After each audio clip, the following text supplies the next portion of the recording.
Your film is now ready to be shown.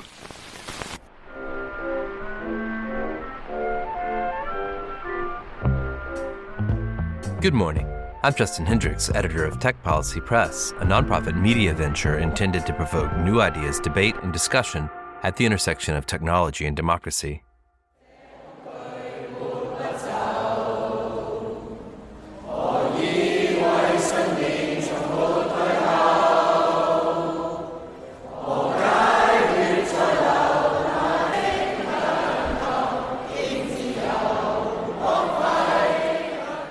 Those were the sounds of protest from Hong Kong in 2019. In 2019 and 2020, millions took to the streets, sparked at first by opposition to a bill that allowed extraditions to mainland China. The protests, which ultimately took on a range of pro-democracy demands, were met with violent police resistance, and many activists were jailed.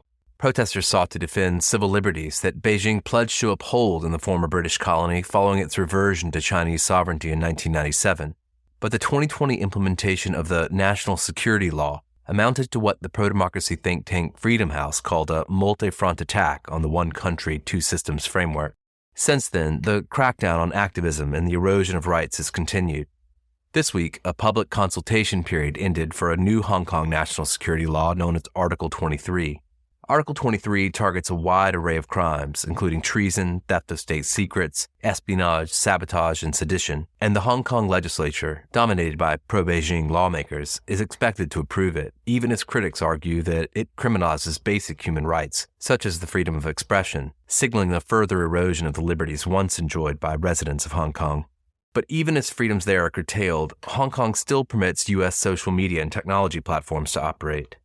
These tech firms have yet to openly challenge policies that threaten the free flow of information in Hong Kong, raising questions about corporate responsibility and the ethical considerations of purportedly pro-democracy firms doing business in regions where freedoms are under threat.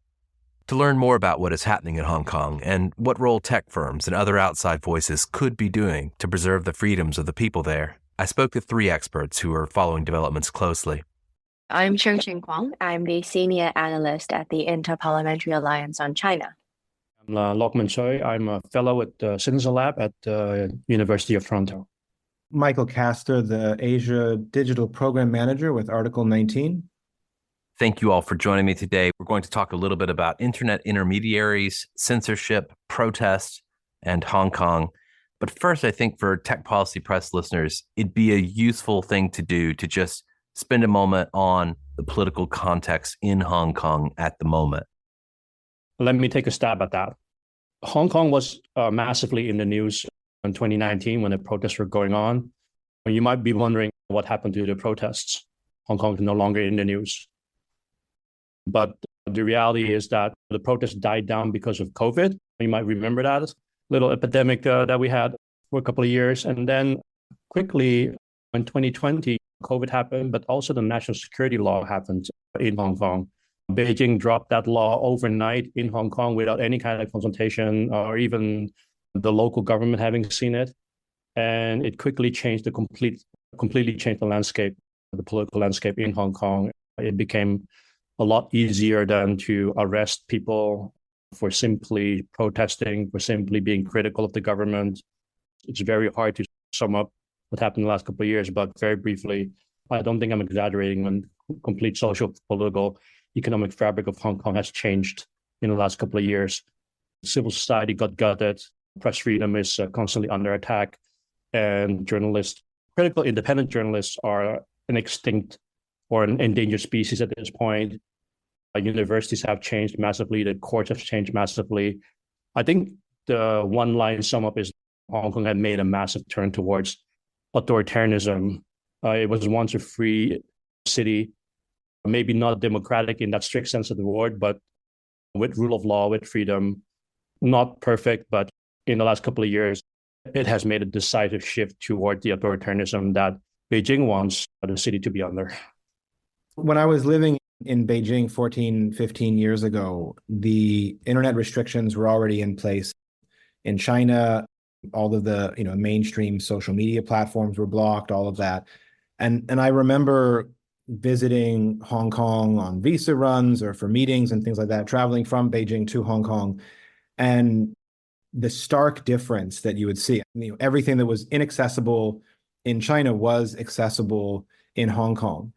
And over the years, especially since the national security law has been imposed by Beijing, as Lokman said, all of that freedom, the internet freedom that existed in Hong Kong has been chipped away at, and slowly but surely through forced censorship or self-censorship from the fear of arbitrary imprisonment, the digital space has increasingly taken on a feeling similar to, again, that sort of authoritarian model of internet governance that Beijing is so known for.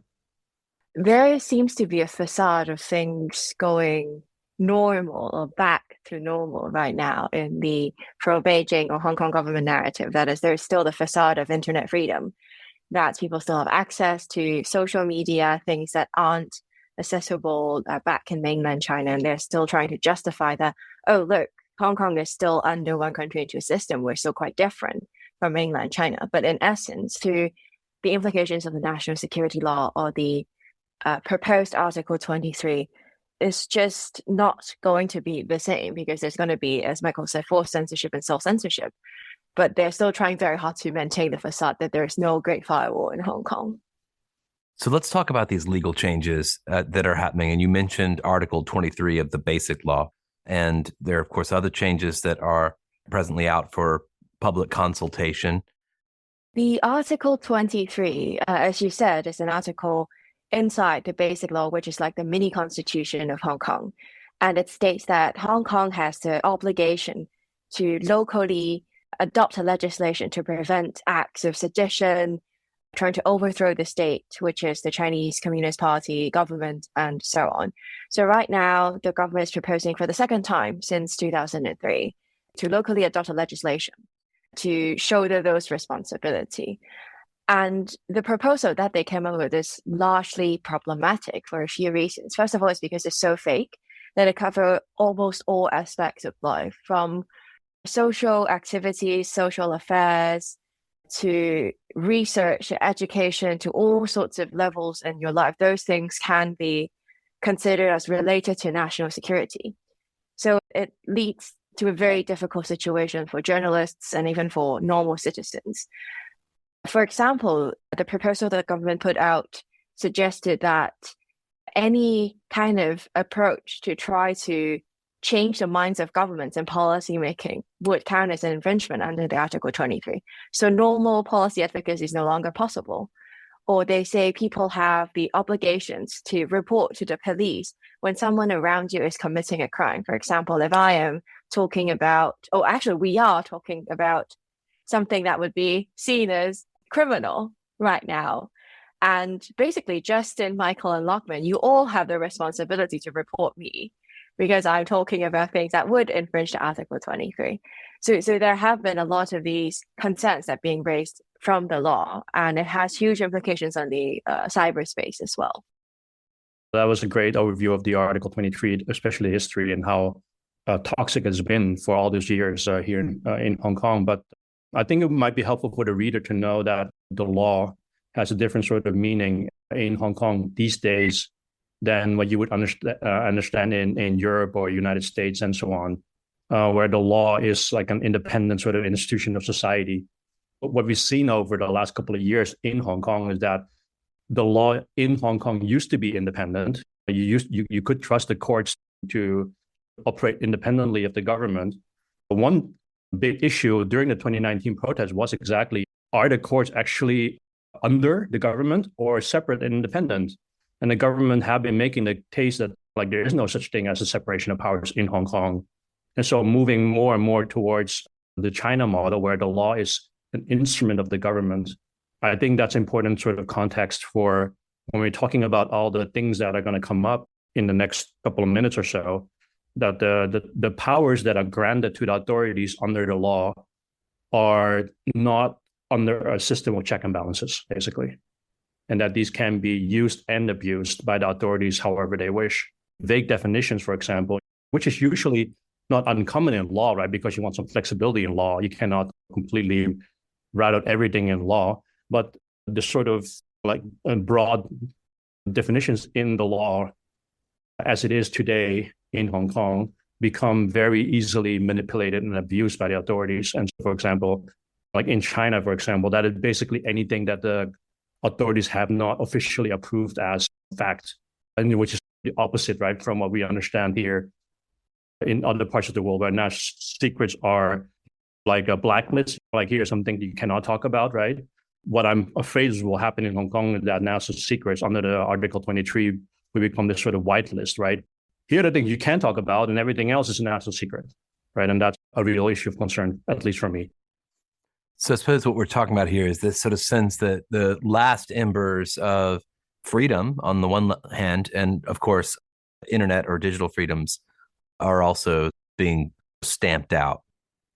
I just wanted to add one element to what Loken was saying about how both national law or international law has been manipulated and twisted to suit Beijing's purposes, using the basic law as an example. So ahead of the handover of Hong Kong from the British back to China, within the Sino-British Joint Declaration, which was signed and agreed in the 80s between then Margaret Thatcher and Zhao Ziyang, it was entered into the UN treaty base, into the UN treaty system officially, making it registered by the UN treaty system.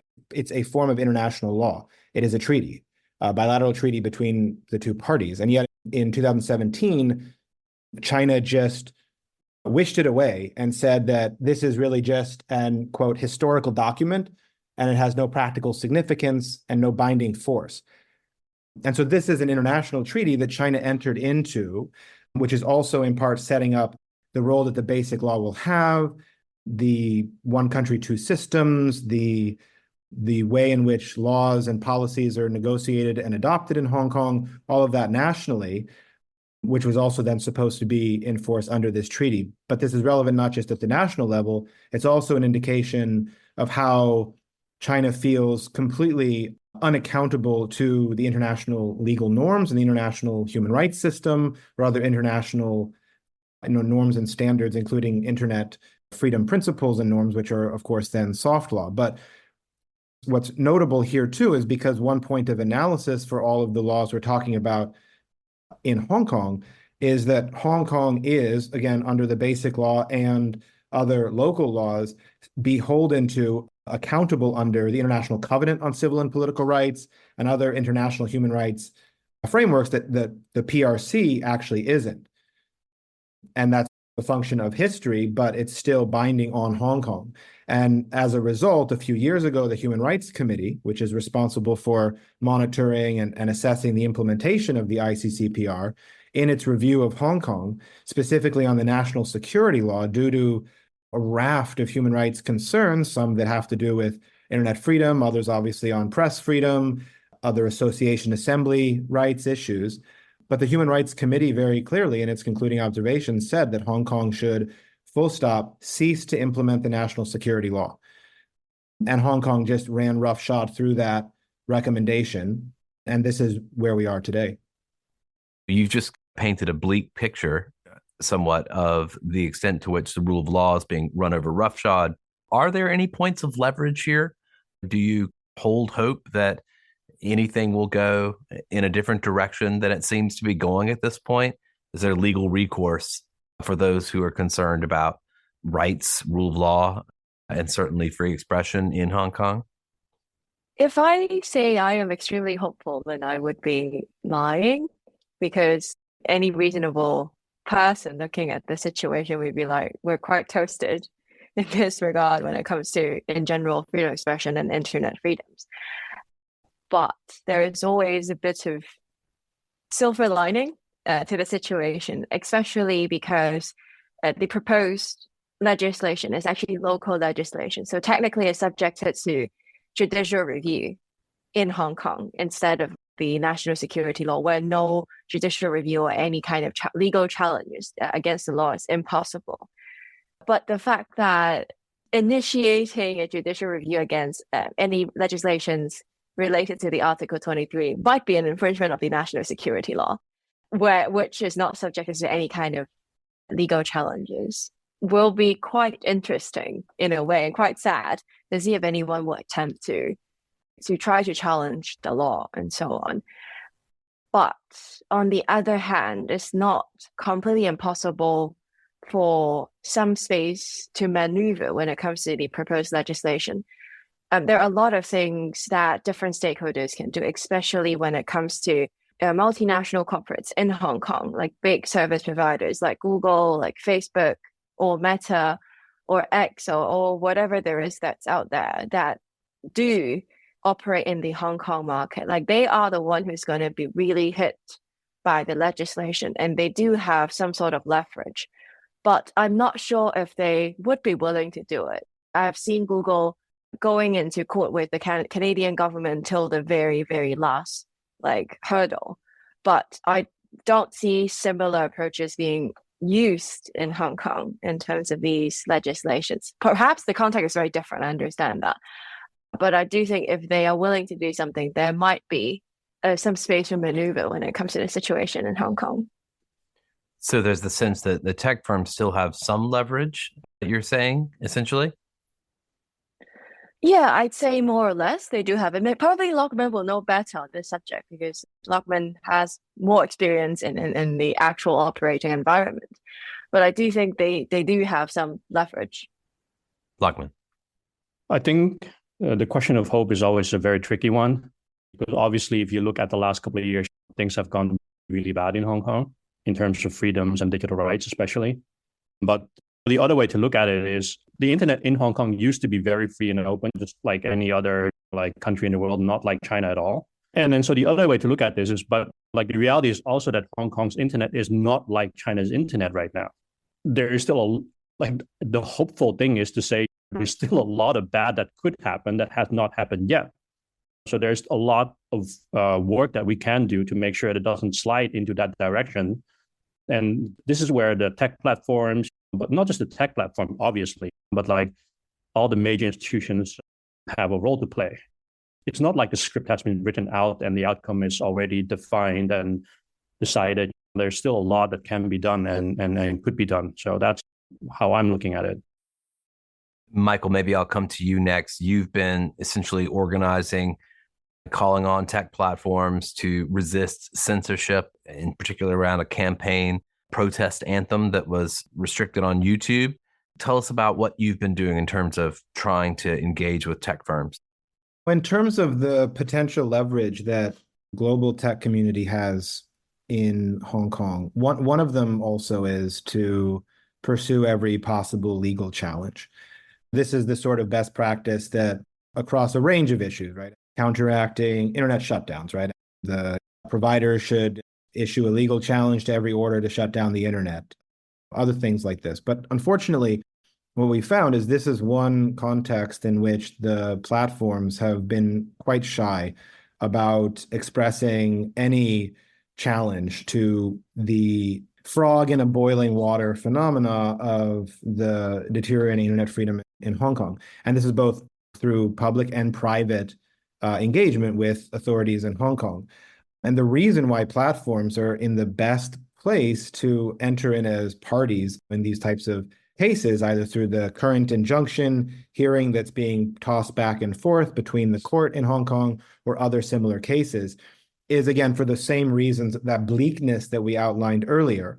Individuals in Hong Kong, lawyers in Hong Kong, those that aren't already facing, existing spurious arbitrary charges under the national security law, are just opening themselves up to persecution if they were to then enter in as parties in these types of disputes. There was one instance where a well-known activist, Chow Hong Tung, tried to enter into this case, but the court refused her effort, saying she wasn't really a party to this. She already is facing a number of judicial harassments, but we haven't really seen a lot of other people doing that, again, because of the risk, because of the fear. But platforms could do this. They are actually implicated in the injunction. They stand to lose financially and other means that they could actually even enter this in an apolitical way. All of this is obviously very politicized, but if they wanted to protect themselves a little bit, they could still hide behind that type of argument. And unfortunately, we haven't seen any platforms who would be significantly impacted by this injunction trying to enter in as parties to the case. Also, we haven't seen a lot of public outcry, public criticism.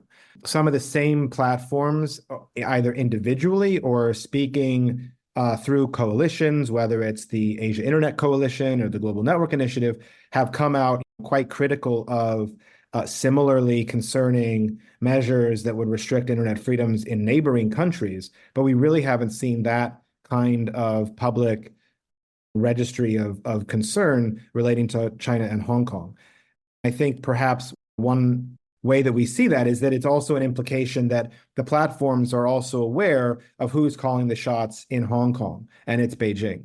And if they enter too much into their criticism or their critique of what's happening in Hong Kong, these are also companies that have significant, some of them have significant business holdings, business operations in China.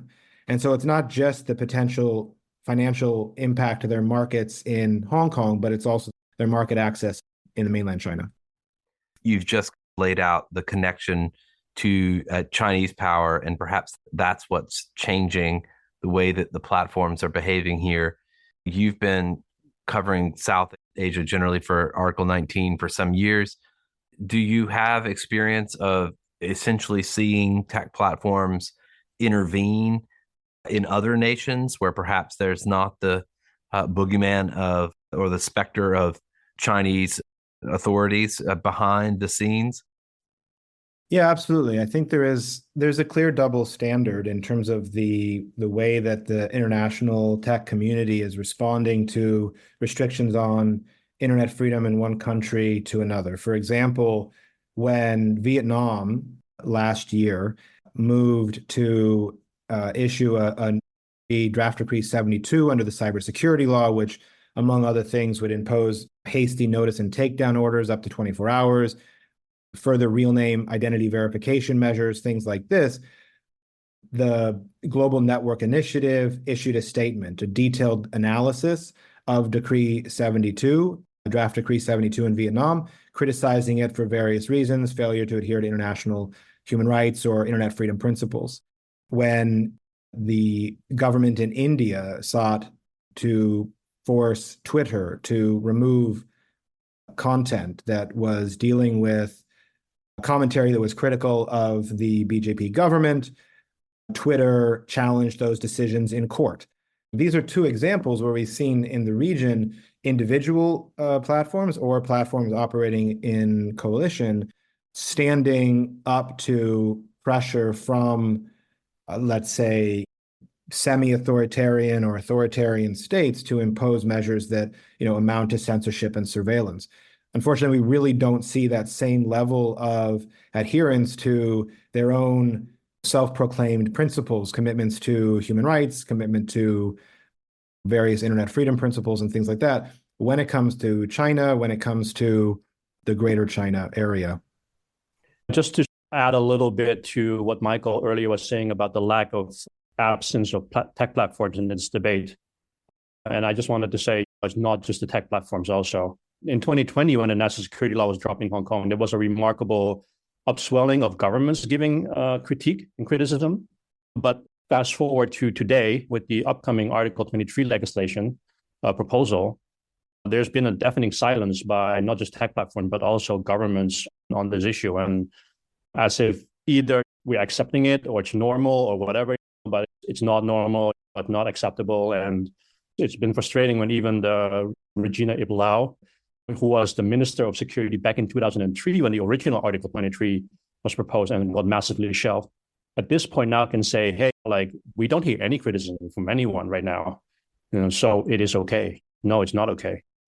Adding on what Lockman has just talked about online platforms not being in the debate, it's very weird because I remember when the national security law was being put forward in 2020, they actually at least issued some kind of response, like raising concerns about data requests being made to these platforms and made pledges that they're not going to answer a Hong Kong government's data request after the adoption of the national security law. But right now, the scope of the proposed Article 23 are actually much bigger than the national security law, and it will affect the daily operations of tech companies, platforms, even internet service providers, much more than it did before. So it's actually very weird to see that they're not going to say anything, or it doesn't seem that they have planned to say anything. Because, for example, one of the, as I talked about just now, one of the key thing is that you have to report someone's attempt to break the law.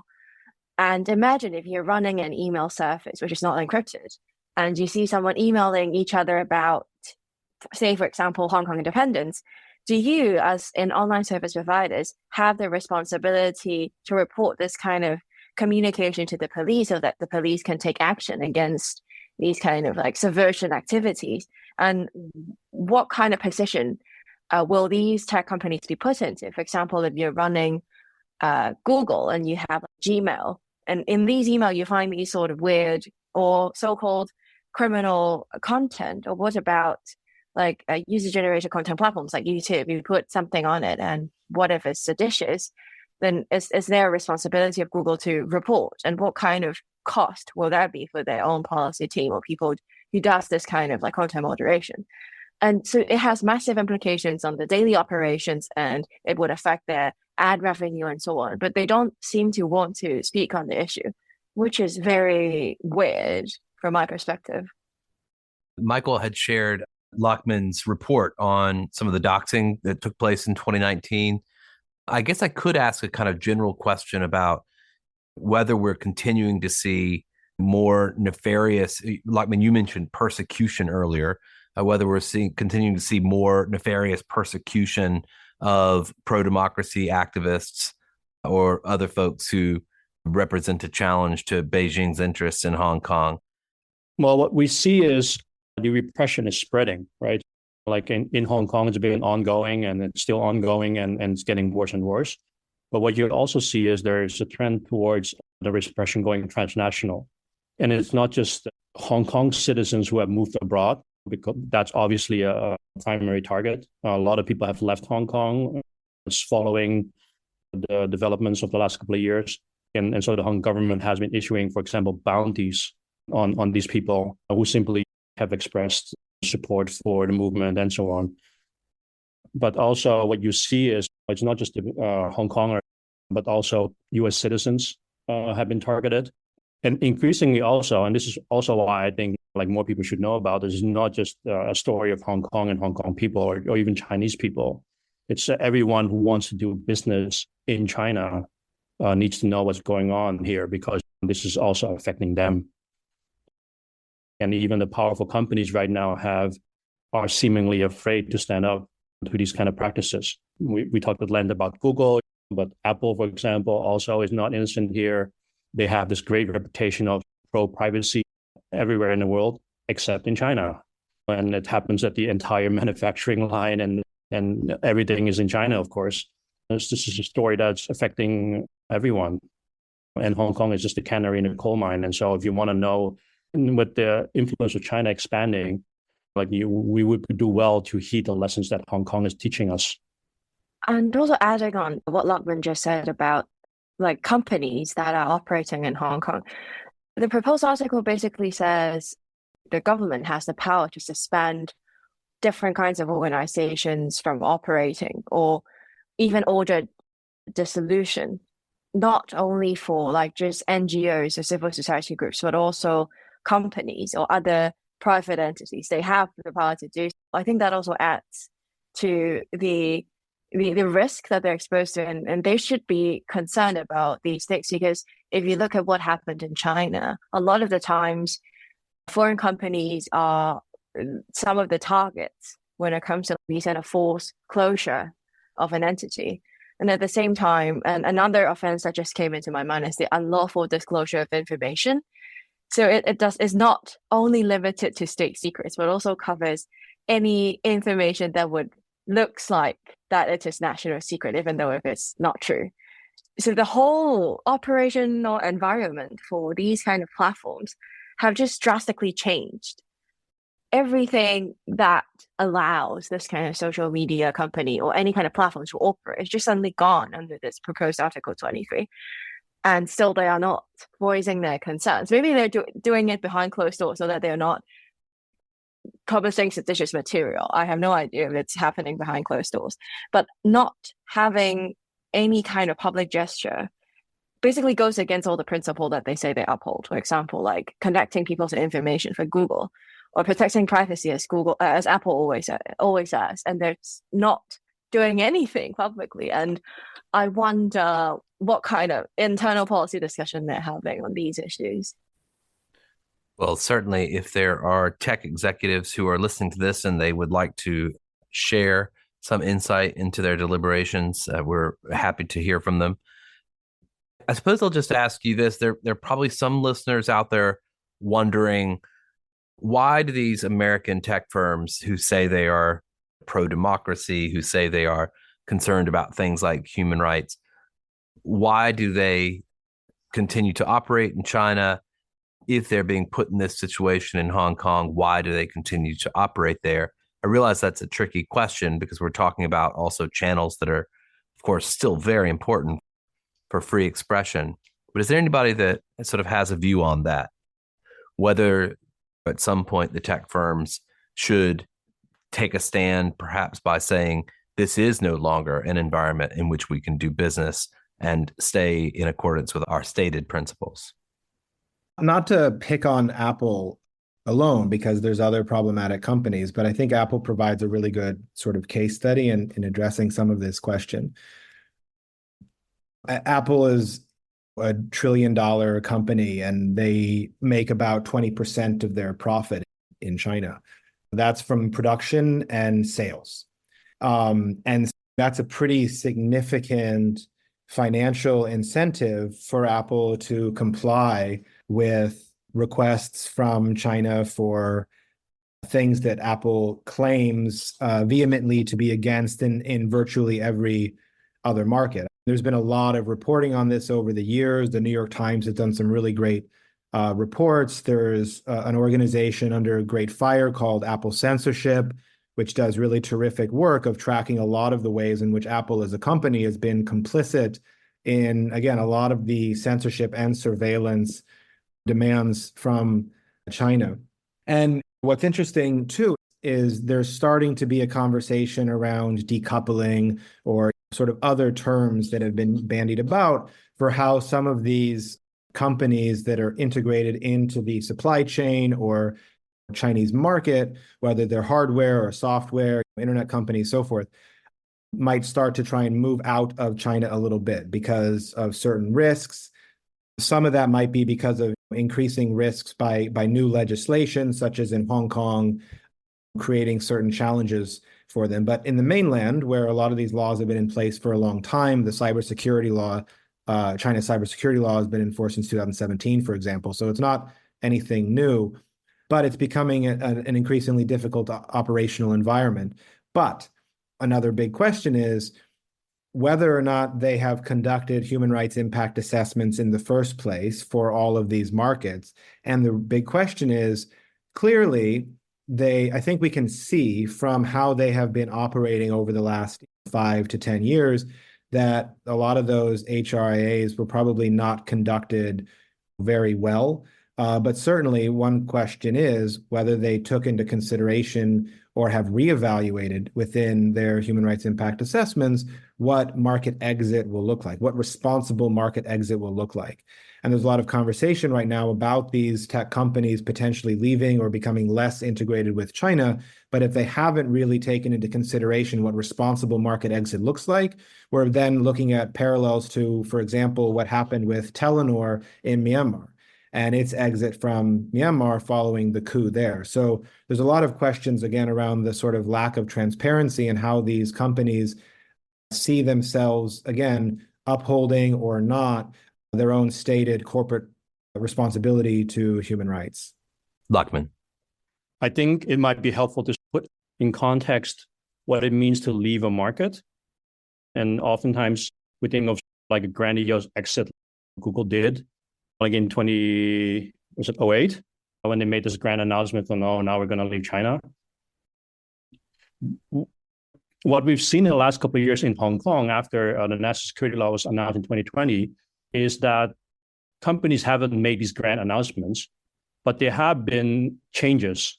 They have moved things away from Hong Kong. Data centers are no longer, if they already were in Hong Kong, were moved out of Hong Kong to other places, Singapore, whatever, right? Or they plan to not come at all. Personnel, key strategic personnel is also being moved out of Hong Kong, have been moved out of Hong Kong. So I don't think any tech company at this point who is still operating in Hong Kong will have policy lawyers like that are responsible for these kind of decisions in Hong Kong because they could be arrested. So they keep those in California, wherever. And so mostly salespeople and so on are left and maybe engineers. And so there's like a strategic retreat already going on without sort of a grandiose rub it in the nose kind of announcement of like we're leaving Hong Kong now. But what you also see is that governments are pushing back on that.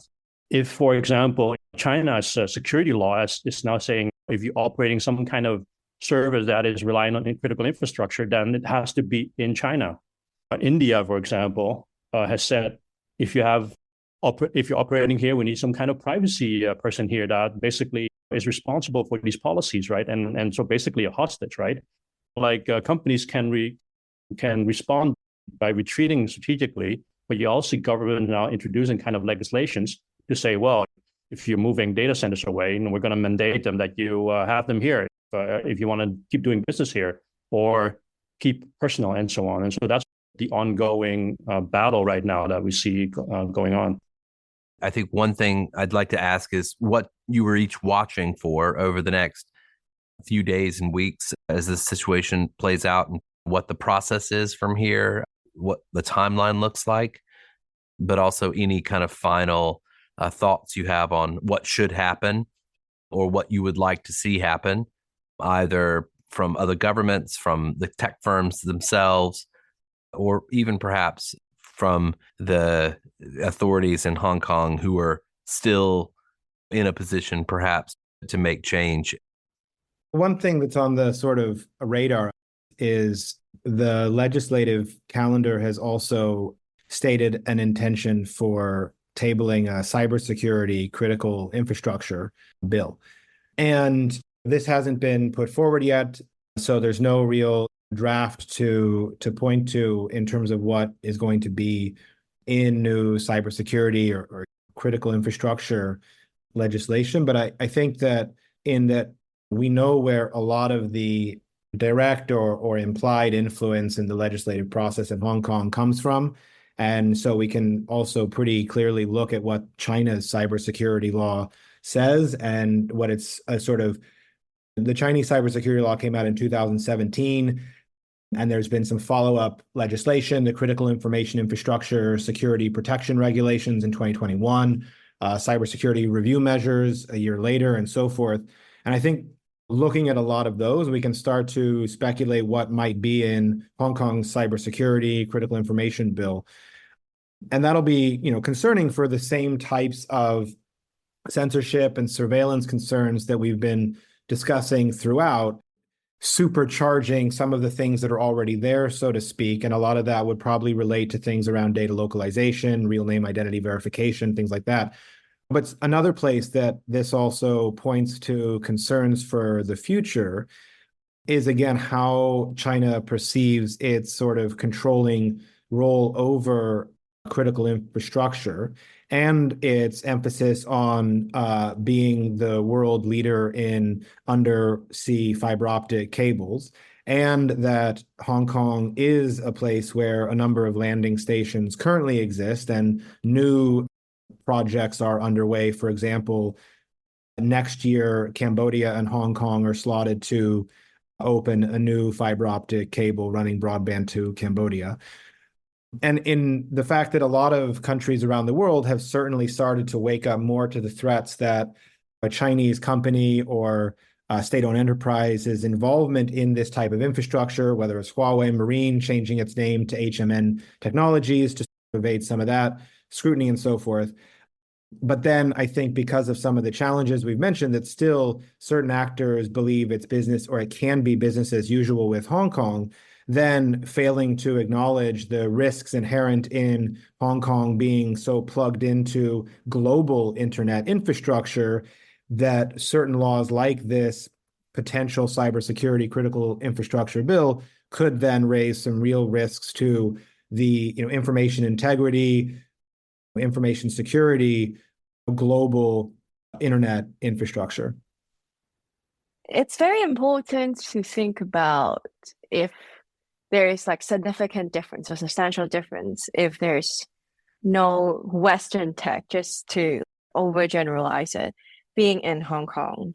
Is there any difference if we have no Western tech and just being left with like Chinese alternatives? I think there's still difference right now. At least we are still accessing, for example, foreign media in Hong Kong right now.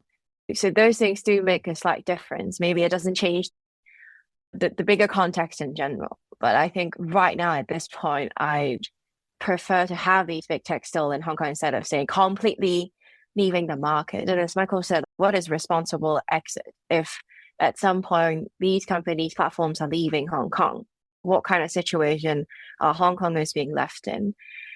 And in terms of what next, I think the law will be passed in Hong Kong, given that the Legislative Council in Hong Kong are filled by patriots that are widely in support of the Hong Kong's government and the Chinese government. So I think the law will definitely be passed. But there are things that governments and tech companies can do. Government should at least revise business risk advice for the operational environment in Hong Kong. Like right now, the UK, for example, only have a line or two about the national security law and its possible implications, which is insane if you think about what kind of risk these UK companies are exposed to if they're operating in Hong Kong. And there haven't been enough like investigations into what are the implications, like how much money are these companies losing, or what is the economic like impact on these companies if they're operating in an environment without Article 23 and national security law. None of these things have actually been thoroughly assessed. And for tech companies, I think they will have to think about what they're doing, and if they can still call themselves like upholding human rights or the freedom of expression. It's a very difficult situation to operate in, and there are ways to circumvent. As Lockman said, there's strategic retreat, like not having data being stored in Hong Kong right now, not having policy people in Hong Kong, and so on. But these are the short-term circumvention they can do. But long-term, to be honest, I don't have any answers right now. I wish I have some more insightful answers and say, hey, let's do this, and this will solve the problem. But I think at least be active and try to maneuver in the space that we have, because being inactive is exactly what authoritarian regimes want, so that they can easily just change the status quo into something that is desirable for them. I think hope is in believing in change, that it's possible, not that it will for sure happen. So the legislation will be passed for sure, as Chung Ching said, because the Legislative Council is completely rigged in favor of Beijing at this point. But the world changes if we change too. And so one thing I would advise anyone who's, and at this point it's very hard to avoid doing business with China, right? Not dealing with China. And so anyone, if a tech company or governments or even us, it would be good for us to think about what is our bottom line? What are we not willing to compromise on? Related, obviously, think about what we are willing to compromise on. And that seems like a lot if it comes to China these days, I think. But what are we not willing to compromise on? And then make those clear, and then be ready to step out if those are being attacked. And then I think that is something that we all can do a lot more, and especially expect the companies and governments to speak out on that and be clear on that too, because that's not happening. And because if we let the other side decide, they're going to keep pushing our boundaries as far as they can. And it's up to us to say here and no longer. I thank you all for sharing this information with us. It painted a dire picture, but also left us with a way to think about hope in these situations. So I'm grateful to you for taking the time to speak to me and to my listeners. Lachman Michael Chungqing, thank you so much. Thank you, Justin. Thank you. Thank you.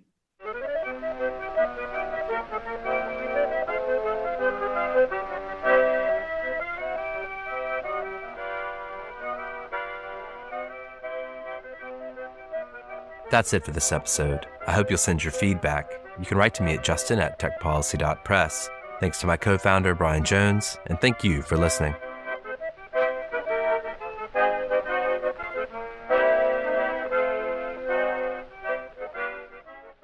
Tech Policy Press.